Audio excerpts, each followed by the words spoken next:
All right, let's get right into it.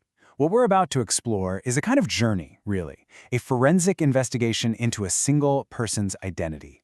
It's this incredibly deep, complex quest to figure out who you are when the official story just doesn't add up. And it all kicks off with this raw, poetic feeling of being totally, completely disconnected. And this is where it all starts, with this line, which is just so powerful, right? It perfectly captures a feeling I think a lot of us can relate to.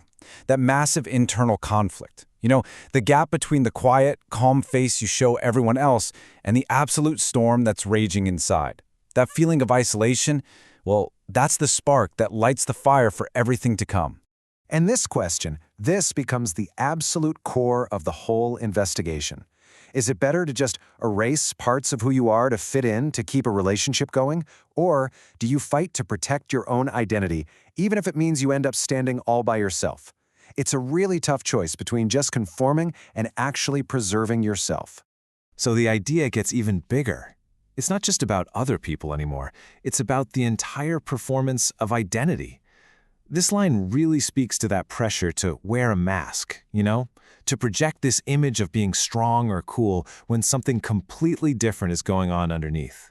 That struggle to just be authentic, that's the real engine driving this whole personal audit. So yeah, this is not your typical detective story. It doesn't begin with a smoking gun or anything like that. It starts with a feeling, a persistent, nagging feeling of being out of sync, almost like being unstitched from your own timeline. And that feeling is what launched this incredibly deep forensic dive into a personal history, all to find the source code of that disconnection. And this is where we go from that vague, emotional starting point to the very first piece of concrete evidence. This is the moment a feeling turns into a fact. A glitch in the code, if you will, that suggested something was fundamentally, seriously wrong with the official story of his life. And boom, here it is, the discrepancy that turns a life story into a full-blown case file. On one side, you have the biological reality. He was born in 1991, but on the other, the official record, the paper trail, says 1993. That 2-year gap, that's the anomaly. That's the loose thread that when you start to pull it, begins to unravel absolutely everything. So, as the investigation goes deeper, numbers start to become these really important signposts. First up, 124. Now this represents his biological birthday, January 24th. But for him, it's way more than just a date. It becomes what he calls a key frequency, a number he starts seeing over and over again, a sign of synchronicity in his hunt for the truth. Then you've got the number 11. He sees this as his life number through numerology, and he uses this number to connect his own personal timeline to these massive historical events, almost like his own story is a small reflection of a much bigger pattern playing out. And finally, there's 93. This is the official birth year, the one he questions. He doesn't see it as just a typo or a mistake. No, he sees it as a deliberately ritualized number, and he links it to huge events like Flight 93. In his audit, this isn't just a year, it's a symbol of a whole fabricated reality. Okay, and this is where the investigation takes a really sharp, pretty startling turn. He's auditing this paper trail of family names, specifically Parker and Shaver, and he stumbles upon a real-life murder case from 1990 in Missouri. A tragedy whose details seem to mirror his own family dynamics in a way that is, well, it's almost unbelievable. Okay, just look at these parallels. It's pretty wild. So, in 1990, right before his biological birth, a guy named Robert Schaefer murders a man named Ford Jerry Parker. And get this, the key witness was a guy named David. A Schaefer, which sounds exactly like Shaver, kills a Parker, and it's all witnessed by a David. For him, this isn't some crazy coincidence. It feels like a mirror of his own identity. So after a discovery like that, you can't help but zoom out and start thinking bigger. He begins to frame his entire life and this huge discrepancy in his history within this much larger worldview. A worldview that sees our reality as a kind of digital simulation that was getting a massive system update right around the time he was born. And this gets to the very core of his theory. He calls it the 1993 patch. The idea is that his original 1991 biological self was basically erased and overwritten with a new 1993 digital identity. The timing here is everything.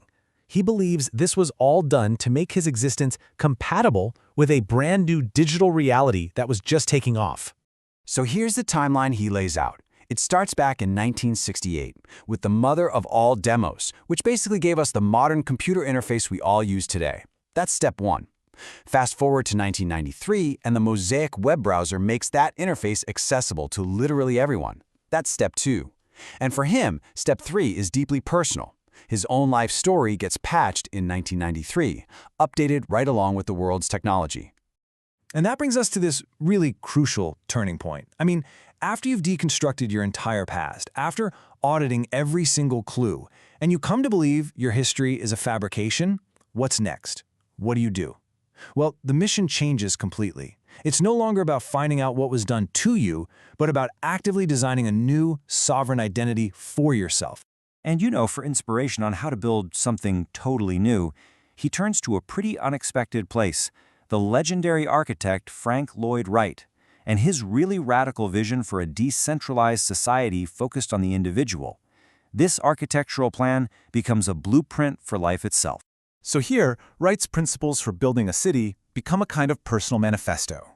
A minimum of 1 acre per person. That's about personal space, sovereignty. Decentralized government. That's about freedom from the system.